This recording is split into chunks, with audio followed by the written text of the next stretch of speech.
All right, let me play it and tell me when to pause. Sure. Of marriage. In this exclusive report, CNN witnesses the tragic fate facing these helpless little girls in this culture where girls and women are too often treated horrifically. The parents gave us full access and permission to talk to the children and show their faces because they say they cannot change the practice themselves. CNN's Anna Corin reports. In this arid, desolate landscape, not a scrap of vegetation in sight, lies a makeshift camp for some of Afghanistan's internally displaced. Among its residents, 9-year-old Parwana. Her bright pink dress squeals of laughter and childhood games, a ruse to the horrors unfolding in this unhospitable... Pause. Okay, to all Muslim apologists, this is what a 9-year-old looks. These are what 9-year-olds look like. Yeah. Take a good look. This is, just to confirm, this is how old Ali Dava's daughter would be when he's ready to marry her off. That, and was as old as Aisha. This is as old as the minimum age of penetration, yes. And especially in the schools of thought. So, yeah, this is the age. Like, take a good look. Yeah. Environment. Parwana's family moved to this camp in Baghdis province 4 years ago after her father lost his job. Humanitarian aid and menial work, earning $3 a day, providing the basic staples to survive. But since the Taliban takeover 2.5 months ago, any money or assistance has dried up. And with 8 mouths to feed, Parwana's father is now doing the unthinkable. I have no work, no money, no food. I have to sell my daughter, he says. I have no other choice. I just wanted to add that this sad reality of poor countries where you live in these sorts of societies where you need to do this to survive. Yeah, no, I was gonna say that exact same thing where he's like, if there is someone out there who can take my daughter, give me money so I can feed the rest of my children, and also give her a life where she's able to eat and not be hungry. That's probably the perspective he's thinking of it as a father, right? We're probably losing it in terms of translation. If that's really how he's thinking, I commend him for that. If it's not, then he can burn in hell. But keep in mind, it's a systemic issue, right? Yeah. It's a huge systemic issue. The religion allows this, the the society allows this. So this is like, and also he's just desperate. So yeah, and especially the Taliban's government, whenever they take over, shit like this happens. I wouldn't go so far as to say that I commend him. I would say that I understand the desperation, and I wouldn't envy being in that situation. I mean, it's hard to judge him too harshly considering what the alternatives are. And yeah, I would just like Moose was saying, it's the situation around them, the situation of the society, with the religion, with the Taliban, and also I will say this: the occupation and the withdrawal, being as bungled as it was, has also caused harm. So an individual family, I mean, how the hell can they control all that? Anna, who dreams of going to school and becoming a teacher, applies makeup. A favourite pastime for little girls, but Parwana knows she is preparing for what awaits her. My father has sold me because we don't have bread, rice and flour. He has sold me to an old man. Oh, the white-bearded man is 55 years old, comes to collect her. No. Did you hear the story before, Moose? Yes, I did. Yes. It's the same. Muhammad and Aisha. Look, no one's even opening the door for the guy. Like, he's just walking in. Yeah. He's bought Parwana for 200,000 Afghanis, just over $2,000 US. Covered up, Parwana whimpers as her mother holds her. This is your bride, please take care of her, says Parwana's father. Of course I will take care of her, replies the man. His large hands grab her small frame. Pawana tries to pull away. As he carries her only bag of belongings, she again resists, digging her heels into the dirt. But it's futile. The fate of this small, helpless child. Pause it there. Pause it there. Actually, can you skip the video back just a few frames, just to, because I just want to just look at the height of that guy. That's perfect. Look at the size difference between him and his bride. Now, they, as was pointed out, I mean, these are almost the exact ages of Aisha and Muhammad. Yeah. When marriage was consummated. Now, I want any Muslim who happens to watch this and have a look at just the physical body size difference between that 55-year-old man and that 9-year-old girl, and then say to me that there is nothing wrong with child marriage and there's nothing wrong with what Muhammad did. I mean, just on your gut instinct looking at that surely must tell you something is wrong there. And if it doesn't, I just think there's something wrong with you. Sorry, I will play the extreme devil's advocate here. Not defending this shit, because this is effed up. But I will say that still, Muhammad lived in an entirely different time. And what he did is not a problem. The problem is that a lot of Muslims think that he is an example to be emulated today. Keep in mind, when you use the different time, he's a man of God. When you claim to be a man of God, when you claim to be a prophet, that was what I meant with being that should be emulated today. Okay. But the problem with that argument is that would be fine if they was arguing from that relative morality point of view. No, I'm not arguing from it. What I'm saying is no, I know the problem is that we usually say that, oh, but we are not attacking you. We are attacking, this idea about Islam. But the problem here is you. If you believe that this is good, that this is fine, that this should be done today, then you are the problem. Yeah, but also what I'm saying is there is a problem with Muhammad doing it in the fact that they say that this is the man who is the best moral example of mankind for all time. So this is the problem. You can't do this. Okay, it was a different time period. If you're going to say that this man's his life is a something that you should mirror in your own life, even today, you're saying that what he did is still acceptable. And this is the problem. So therefore, it's not. I think it's not about we could criticize. I'm not defending this. I know you're not defending this, but if someone brings up that position of the time period, it was a different time. It doesn't apply because there already is a claim that Muhammad is perfect. He's a role model for all times, and also he's representative of a God.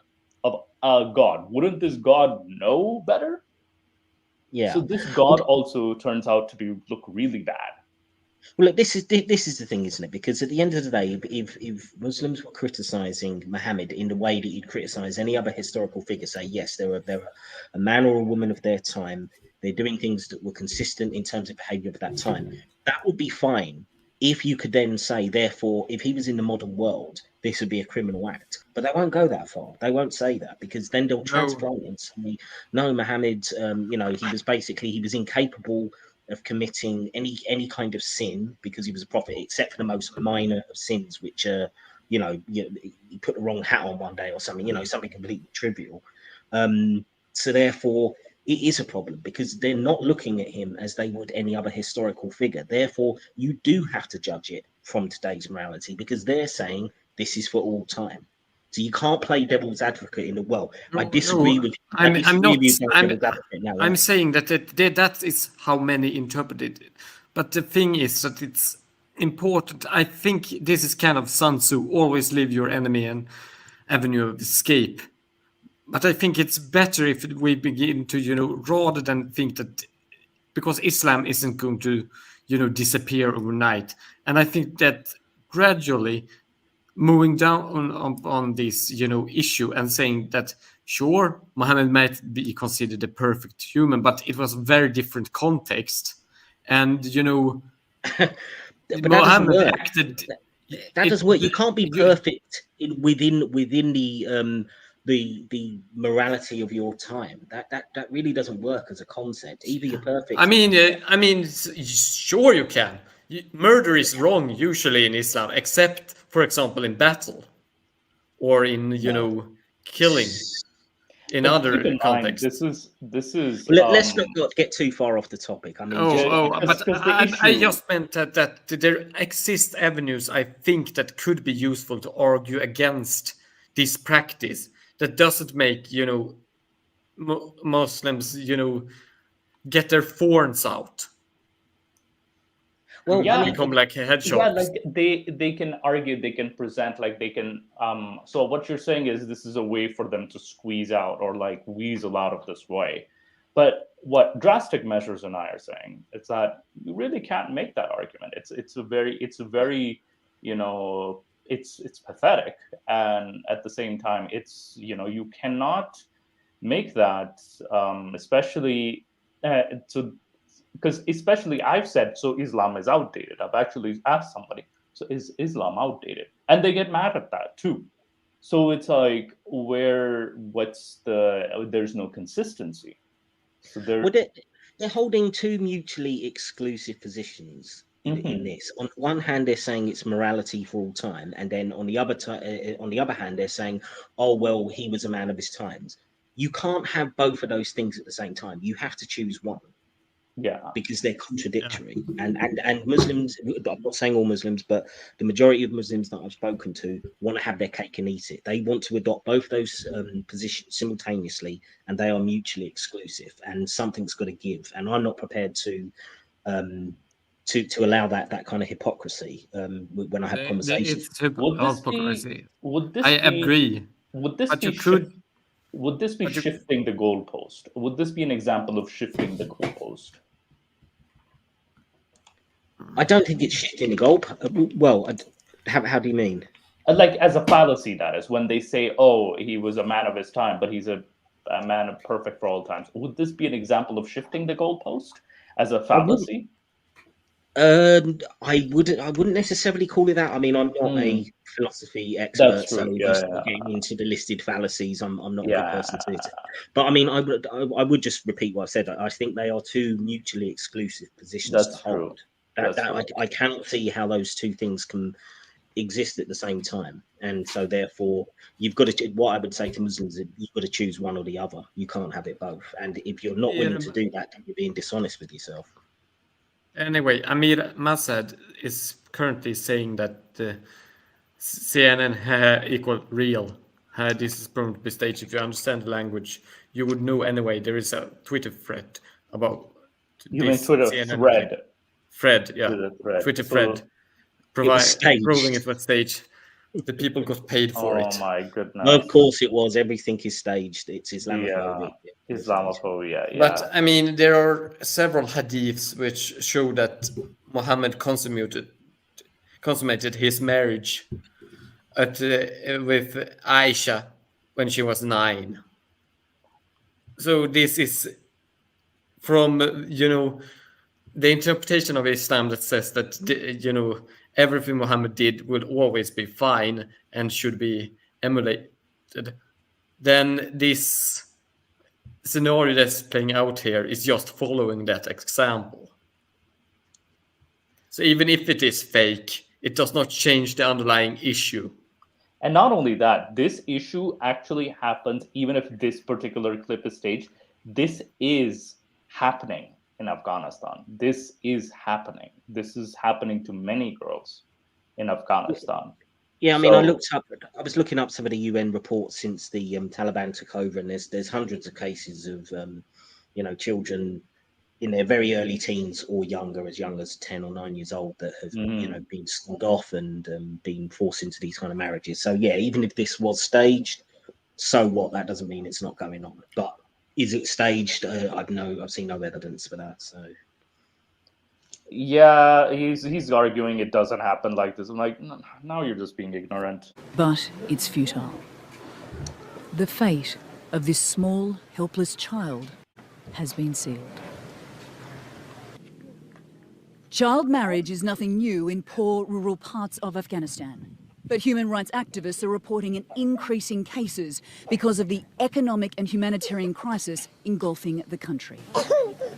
These are devastating decisions that no parent should ever have to make. And it really speaks to what an extraordinary breakdown is happening in Afghanistan right now. For months, the UN has been warning of a catastrophe as Afghanistan, a war-ravaged, aid-dependent country, descends into a brutal winter. Billions of dollars in central bank assets were frozen after the Taliban swept to power in August. Banks are running out of money, wages haven't been paid for months, while food prices soar. According to the UN, more than half the population doesn't know where their next meal is coming from. And more than 3 million children under the age of 5 face acute malnutrition in the coming months. People of Afghanistan need a lifeline. And while $1 billion has been pledged by UN donors to help the Afghan people, less than half those funds have been received, as the international community holds off recognising the Taliban government. People of Afghanistan will be dying of hunger in the next couple. I mean, I have to say, I'm kind of, I'm in two minds on this, because on the one hand, I understand that you don't want to legitimize the Taliban, but at the same time, cutting off all kind of aid and everything else, you're not really punishing the Taliban so much as punishing the population by starving them out like this. So I'm not 100% sure how really they can do these things. I'm not that smart on international politics, but I do know that these kind of sanctions. I mean, the same thing has happened. When Iraq was being sanctioned, it was the population that suffered and not Saddam Hussein. Exactly. It's the civilians that end up suffering, right? Yeah.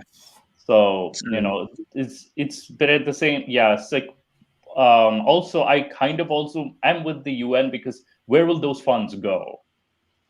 Because if you have a Taliban government, I also doubt where those funds will go. True, but I mean, you can look at it, and there's an obvious drop in the economic status of most people in the country, and you can't put that all on the Taliban. That is also down to the economic freeze out, and and the way it was bungled, the withdrawal and the occupation itself to begin with. And again, I'm not defending the Taliban, but I mean, we can't deny the Western interference that has still had, it still does have a terrible impact for the ordinary people. So I've definitely got empathy for your average Afghan who's suffering there, and you can't put all of that on the Taliban, in my opinion, anyway. Yeah, and Amr Masood is still like, they are not children. Afghanistan war has turned many children into, oh my goodness, this nonsense. I dare you to live in one country, you would never survive. Until there, you won't understand how anything works. Oh, please. It's just one of those, like, oh, you don't know, you're not living there comments. I've seen billions of these comments. It's like, oh, you're not living there, therefore you can't understand the reality of the situation. People. That is why I'm saying that it's not that I'm not putting 100% of the blame on the father, right? I made that very clear. Let's continue with the video. Couple of months, and not just a few. This is just making people more and more vulnerable, and we cannot accept that. Sentiments shared by the Taliban. We are asking aid agencies to come back to Afghanistan and help these poor people. Otherwise, the crisis will worsen. For this family in neighboring... So just to confirm, that was a Taliban representative? Yep. Right. Well, I mean, I have to say, I mean, for him to come out and say that, I have no sympathy for him personally, but if you can work out some deal where you can get aid agencies in there and the Taliban will not interfere and they can actually administer healthcare and provide food, it is an option that should be explored for the sake of for the population. I know it's horrible, the idea of working with people like the Taliban, but we've done much worse through history. We allied with, the West allied with Stalin to defeat Hitler. We sometimes international politics is ugly, but for the benefit of the ordinary people, I would say it is worth exploring. Absolutely, it's just the civilians we're trying to help here. Yeah, absolutely. All right, let me continue. Province, they are trying to sell 2 daughters, 9-year-old Litan and 4-year-old Zeton, for $1,000 US. Jeez, this is only 4. All right, let's. Sorry, I'm just sorry. It just traumatized me. Sorry. Do you know why they're selling you? The journalist asked Zeton. Because we are a poor family and don't have any food to eat, she says. Are you scared? He asks. Yes, I am. Another family in Gore province borrowed money from their 70-year-old neighbour. Now he's demanding it back, but they have nothing to give, except their 10-year-old daughter, Magul. My daughter doesn't want to go and is crying all the time. I am so ashamed, he says. Terrified, she threatens to take her life. If they push me to marry the old man, I will kill myself. I don't want to leave my parents. All right, what kind of business does the neighbor have asking for their daughter? I don't Isn't know. That's human I think trafficking. Doesn't it say it later? I think, didn't he lend them some money or something? Yeah. He's basically one of those lenders who, like, unauthorized lenders who then demand, like, you sell your daughter to me. So this is someone very sinister, and he demands it at probably a very high interest rate, and probably, like, he's just taking advantage of these people. I just wanted to respond to something that Doorknob had said in the chat. He's saying, would this exist in a society about Islam? Is there other countries like with poor conditions about Islam where this is going on? I think that's basically what he's asking. Good question. I would assume there probably is. There must be. I would have thought. Yeah. So I'll actually bring up a few statistics that I found in a bit after we're done this video. But yeah, it's like I mentioned beginning, like I don't want to say this is completely, as much as in Islam there's verses that encourage this, I'd say this is a class issue more than a religion issue. I'd say the religion I doesn't agree. help, but yeah, I could definitely think that there will be non-Muslims who, if they're in the same kind of poverty-stricken situation, they would be tempted to do the same thing. And also the very fact that child marriages would have gone up, the more poor that Afghans become, that shows that it is massively influenced by economics. Yeah. All right. And so not just the religion, I think it's a factor, but it's not the overriding one. Yeah, this is also a good question here. Did the neighbor ask for a child, or did the father offer her up? I think later in the video, the neighbor does actually ask, but Yeah. I could be wrong. But it will show it in a minute, won't it, on the video? Yeah. No, he does demand, like, I'll give your daughter to. He does. All right, let me play it. Days later, she discovers the sale has been finalized. Another Afghan child sold into a life of misery. Jake, it is just gut-wrenching knowing what these young girls will be subjected to. And just an update on young Magul, the last girl in our story there. She will be handed over to the 70-year-old man in the coming days. Jesus fuck. 70-year-old man with a 10-year-old girl? Yeah, it gets worse. It keeps getting worse. And this situation, there was a time that I think this happens, weirdly enough, it happens in Pakistan too, in some of the rural parts here as well. And well, not that I'm in Pakistan anymore, but this happens in Pakistan as well. And given that at least Pakistan doesn't have the same situation as Afghanistan, yet it still happens. So it's so there is this there's definitely a class thing, but also there's that religion doesn't help. We're not putting the blame on Islam. It is a factor, yes, but it's not the overriding factor, because it's not at least stopping them from doing this. And not only that, we are saying that this is a class issue. This is an economics. We just said that. I think he's either not listening or he's probably. Yeah, probably. We made it clear that economics is a huge factor in this. Yeah, so it's and this has happened in non-Muslim situations. Yes. Too, so this was the norm historically outside of Islam as well. Exactly. So this, but let's continue. Let's continue. It's just a tragic fate that awaits this young girl. Now, if the aid situation is not addressed urgently, the UN projects, Jake, that by... Brother, I'm a former Freemason. Freemasons don't do anything except socialize. Sorry to tell you. I'm a former Freemason. It's the lizard people running the world, yeah. Yeah, it's so there's no such... Freemasons are not, you know, they're just a fraternity. They're just frat boys. There's nothing happening there. All right, let's continue. The middle of next year, 97% of Afghans will be living below the poverty line, not meaning that hunger and starvation will be facing these people alone, but that other girls will end up like Magal and Parwana. Jake.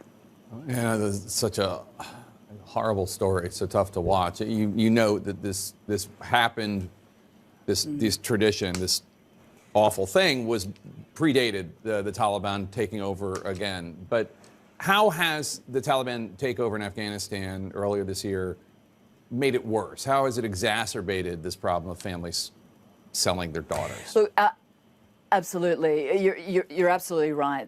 This has been around for forever. However, from the local journalists that we've been speaking to and working with, they say that once upon a time it was behind closed doors. Now it is out in the open. The international community is obviously refusing to recognise the Taliban as the official government, and as a result they are freezing billions of dollars in reserves that would, otherwise go to the people of Afghanistan. They're doing this to try and hold the Taliban to account, especially on their record regarding human rights of women and of young girls. But by punishing the Taliban, it means that money is not getting to Afghans most vulnerable, which obviously includes the girls in our piece, Jake. Really tough to watch. Anna Corin, thank you so much for that important story. Yeah, I mean, that wasn't actually bad for a CNN report. I mean, I'm not a big fan of American news channels. They tend to be incredibly superficial, but I thought her summary was reasonable. That, you've got that difficulty, haven't you? You choke off the money supply to the Taliban, and the problem is that the people are also going to suffer. So, and in fact, they will be the main ones that suffer. So, yeah, I mean, it's a horrible situation.